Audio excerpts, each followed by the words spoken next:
I've been thinking recently about the large number of new and recent graduates apparently having second thoughts about a career in veterinary practice and asking themselves whether to stay, to go, or diversify.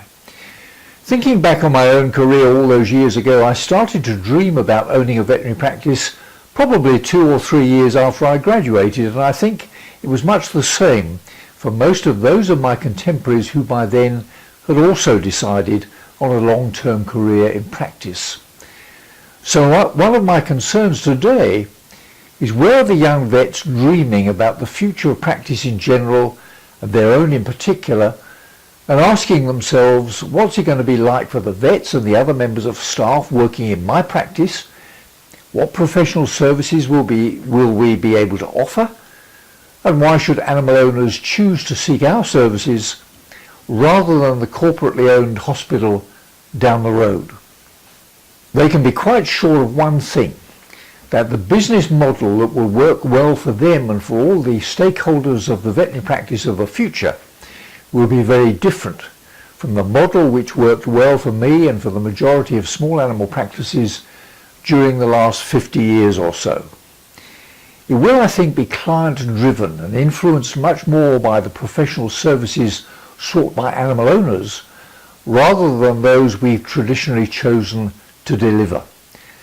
At my age, of course, I am very much out of date with current clinical issues and probably not typical of all pet owners.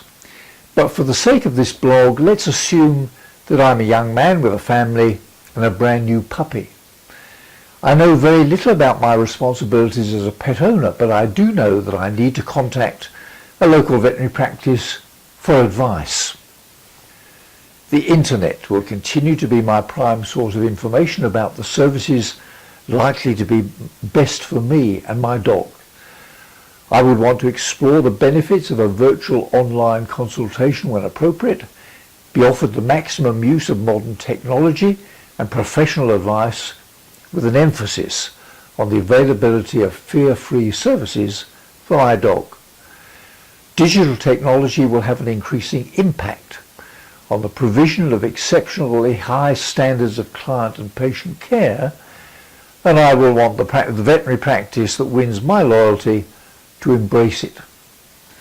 So will there be enough clients like me looking for the type and quality of service I'll be looking for and prepared to pay for it, assuming I'm still alive in 5 years' time?